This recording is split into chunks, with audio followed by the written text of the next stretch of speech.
He's Nick, I'm Matt, and we're Insufficient. Hello, Matthew. Hi, Nick. You know, you're really coming into your John Prine look. I don't know what that means. John Prine? I like it. Yeah. You got to look up John Prine, and then you look just like him. Is he a handsome man? Sure. Thanks.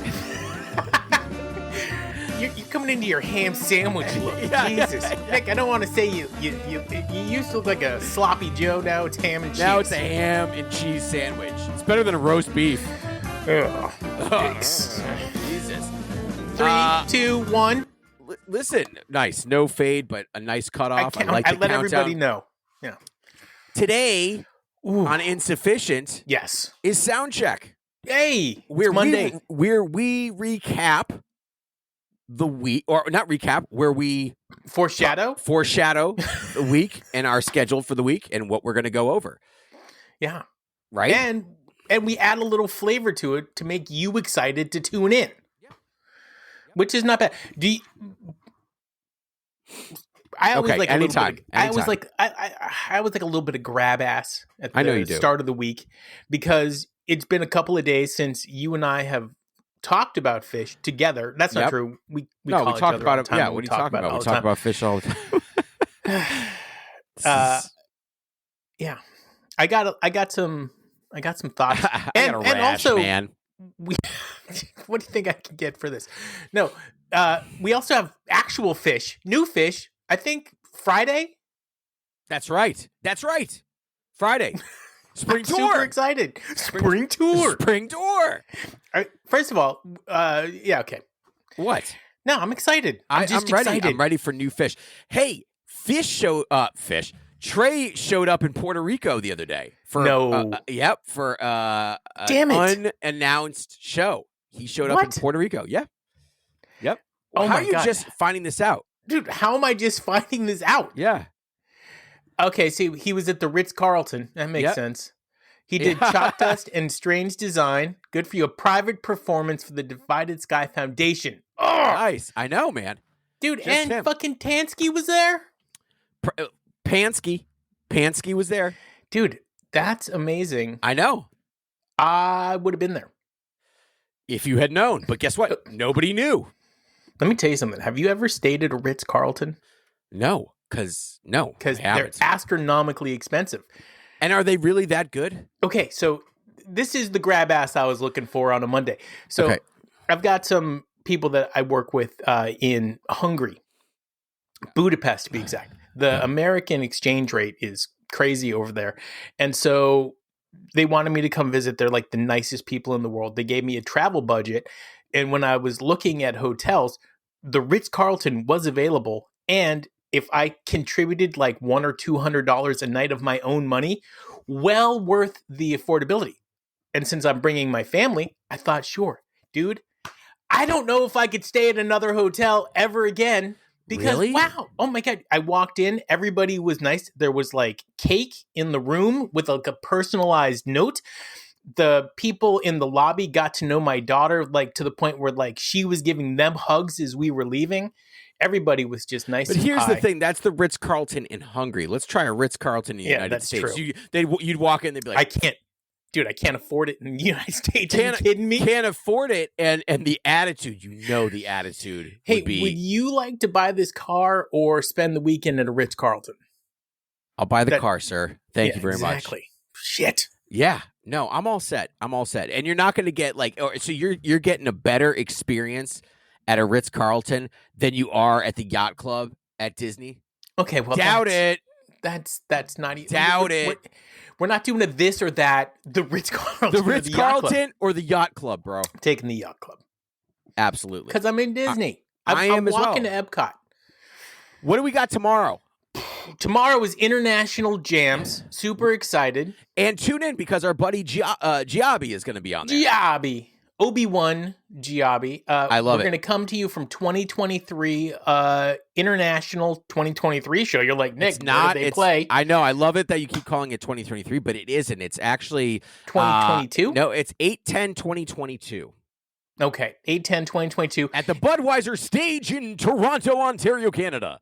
Which is crazy. Yeah. And so, I never think about Canada. I never think about it, but Phish has played there a bunch of times, and we're going to talk about one of them. And what I really liked about tomorrow's show is that we've been stuck in the mid to early 90s for like a month now, and the set lists and the songs are all different. Yep. A lot of them we haven't talked about in a long time. Super excited, especially since we're going into spring tour. You're definitely going to hear these songs.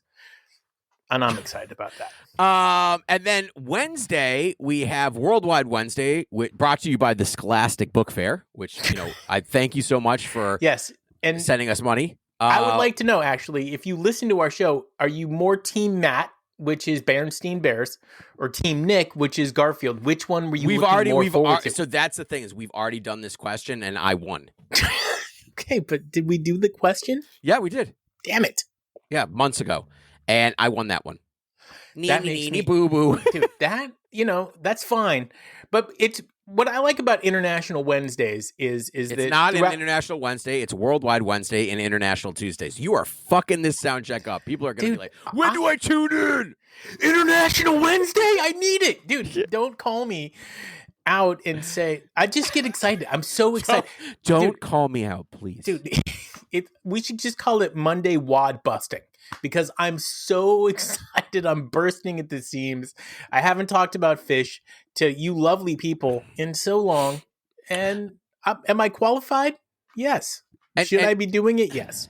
And here's another thing. We got a new sponsor, which I'm super excited about. No. That's Friday's show. I don't even want to talk about the sponsor? Don't talk about the sponsor until Friday. Till we get to Friday. We still have Thursday. Okay. And then Thursday is This Day in Fishery. Nick, what show are we going to dive into? Finally, we get to talk about 23. We're going to do 4/17/2023, which is a Phish show that took place in... I opened the wrong page. Sorry. Jesus. Dude, this is a rough... It's a rough one. It's a Phish show. 4/16? 4/17. 4/17. I was close. I was close. Yeah, it was a day close. Off. So we were going to do 4/17. William Randolph Hart's Greek Theater. That's a huge name. University of California, Berkeley. Yes. One, because they're going to be playing California within like a week and a half. And then two, one of the things that I've always said I don't like on this show, and maybe it's true, maybe it's not. We'll find out more on Thursday, is The Curtain With, and apparently they've played it twice. So they played The Curtain With twice. It's been twice before. They played The Curtain With twice. And that brings me to a great point, which is that is some wacky shit that Phish used to do more regularly. When I was looking at shows to pick for this, I actually saw a couple of shows where they played similar songs and each night in a row. So like they played Split Open and Melt 2 or 3 times in a row.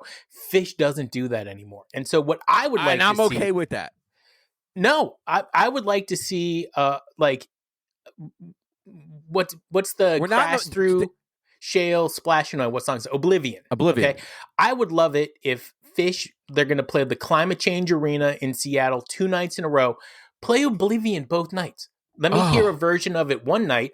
Let me hear it again the next night. I'm cool. We're not 1992. We're not 1992 anymore.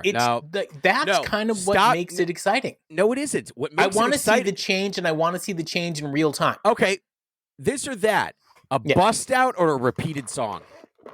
I would take a repeated song over I will take a bust out any fucking day. Dude, what if your bust out is, I don't know, Megillah? Yes! Are you kidding me? I know. Oh, dude, okay. I won't take a Megillah over fucking a redone Oblivion from the night I would take 2 Oblivions over Megillah. Okay. You're reject. But, no, that's not true. I'm fucking a cool guy. You just said I look like... well, hang on. I'm cool. My daughter says I'm cool. you complimented my hairstyle when the show started. It is the better of the haircuts that you've had so far. Thank you. All right, so Friday is Grab Ass Friday, Big Money Friday. Big Money Friday. But did we finish Thursday? Yeah, we already talked about Thursday. We were gonna do we're doing April 17th, 2023. Yeah. And they did you're saying they did the curtain width twice, which they didn't, but that's okay. Set 1 and set 2. Yet, nope. But Are that's you all right. sure? I love you, dude, but no, they didn't do that. I'm not crazy. You are. I mean, yes, I am crazy. The set 2 literally comprises itself of 4 songs, and the curtain width is not one of them. This is weird. Yeah. I took a picture on my phone. Keep going. Nothing. So, anyways, we will be picking a show on Friday from Elisa. So we will give that to you on Friday of what show we've picked, and we'll dive into that one, which we're always excited about. We're excited about that one. She picks great shows. Just, man, chef's kiss. Yes. But keep going on that whole, 2 curtain widths and 1 fucking show deal. Dude, I know. This is the weirdest thing. When you said it, I was like, yeah, I'm okay. not crazy. You're crazy. Somewhere, it definitely showed me 2 curtain widths. This is still okay. I'm still going to take it. It's 2023. I want to take it. I want to hear we're still going to do. I mean, there's not a lot of 417 shows. But, yeah, I'm excited. Rock and roll. It's such a cool venue. I mean. Oh, my God. However, going to Greece and seeing this Greek theater, there's just no fucking comparison. This is not even close. By the way, I was toying with very the idea small, though. Of making it to the Hollywood Bowl shows. Yeah. That place looks cool. It's huge. Not only that, but you can sit there and eat. Yes, that was what I didn't understand. So when I was looking at tickets, you buy tickets to a box and you just get any seat in the box? I don't know how that works, but I know that there's tables in food service, and you can bring your own food. You can bring your own alcohol, too, which is really cool. I have done that before at a show when I went to go see Susan the Trucks and Tedeschi band up in New Hampshire. I forget what venue it is. Such a cool little venue. Outdoor venue, probably holds about 5,200 people. You've probably been there. But we had a little box where we could sit, eat. They'd serve you food there. However, not the way that I'm used to seeing sort of a jam band show. So it's weird. Like maybe if I went to go see James Taylor, sure, I'll sit and have some wine and cheese and, be that white guy. But bust out to Tanglewood. Yeah. Throw a blanket down. Shout out to Tanglewood. Have you seen anything out in Tanglewood? Never. It's never. Weird. It's exactly what you're describing right now. But I've got one down the street from me that just opened up. Yes, you do. I have. How's that going? Listen, they have shows there.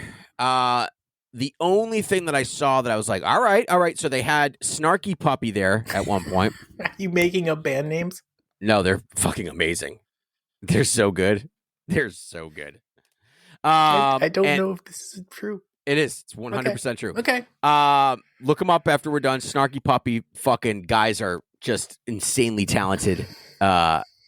Like new age jazz musicians. But then Bela Fleck was there, but not with the Flecktones, just with Bela, which is fine. Victor? Bela Fleck. Nope, no Victor. Dude, if Victor's not there, I'm not showing up. No, I'll go to see just Bela Fleck. Are you kidding me? No. I need Wooten or I ain't going. Nope. I need Future Man or I'm not fucking going to be there. So, by the way, I bet you do a great Macho Man Randy Savage impression. I'm not going to be there, brother. Yeah, like something like that. It's not bad. It wasn't as good as I had hoped. Fuck you. There's other people that can do it. There's a commercial out there. We're going to get inside, brother, and we're going to get it together. He's been dead for like a decade, which is really sad because he's a great guy. Or at least, I don't know if he was a great guy, but I liked him when I was a kid. But he's in commercials now. And it's like, what are you doing to me? The Beyond the Ring on A&E or whatever it is, Beyond the Ring, or they have just a great run of documentaries about some of these guys, and it is a phenomenal series. If you haven't you've seen talked about that before. If you are a wrestling fan, watch them. They're stellar. Well, anyway, I was going to segue on that Macho Man because they must be using AI, right? Yeah. To no, bring him back. He's alive. No. But I mean, we've seen it done with lots of people's voices, and look, I like hearing his voice. this weekend I was driving around and I was listening to a lot of Grateful Dead. And a lot of people think I don't like the Grateful Dead. We get a lot of comments. Why does Nick hate on the Dead? I don't hate the Dead. I've got nothing against Jerry Garcia. I listen to a lot of it. One of the things in the past that has really stopped me from enjoying it is the audio quality on like Dick's Picks albums, right? Like you don't hear, it's not crisp, it's not clear, it's not clean. And so as we've entered this new stage of technology, some of the new Grateful Dead releases sound like, even though they're from 68, it sounds really good, right? And so they've taken out a lot of the background noise, a lot of the hiss, a lot of the things. And it's a lot closer to what it actually sounded like in front of the stage. That's pretty cool. And so I'm really excited about that. That's the thing is I want to hear some older Dead, because what my issue with the Dead is not necessarily the sound quality of the tapes, because Fish has some horrible sound quality stuff, and I'll listen to it. But I don't know. There's something about them not being able to capture sometimes the essence of the song that they had on the album, and it gets lost in their trash falling jams. Because I just feel like when it comes to Kurtzman and I love Bill Kurtzman, but when it comes to Kurtzman and Mickey Hart, their drumming can be very conflicting sometimes. Very conflicting. And I just get lost in it. It's a real subtraction. Well, so I know someone that just went to the recent Dead show out the Sphere.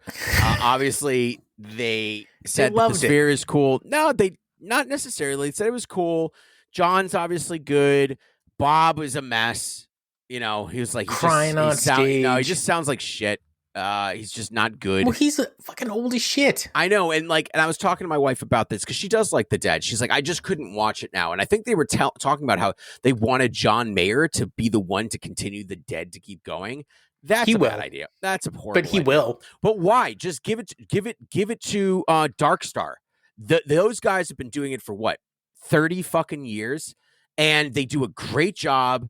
And you know what? After they're all gone, they're all gone. So John Mayer is just as good as a Dark Star trying to put it on, except Dark Star knows how to fucking do it right. And losing Jerry, when you lost Jerry, you're kind of done. You're kind of done. Kinda. It's not like, I mean, you could put in Steve Kimmock if you want to, and he can replicate that Jerry sound if you want to, but the timbre of Jerry's voice, I'm sorry, you're just not going to be able to replicate that. It's the same thing if you lost Trey. What are you going to do? No, I don't want to lose Trey. I'm hitting the jerking off. No, I'm hitting the wood.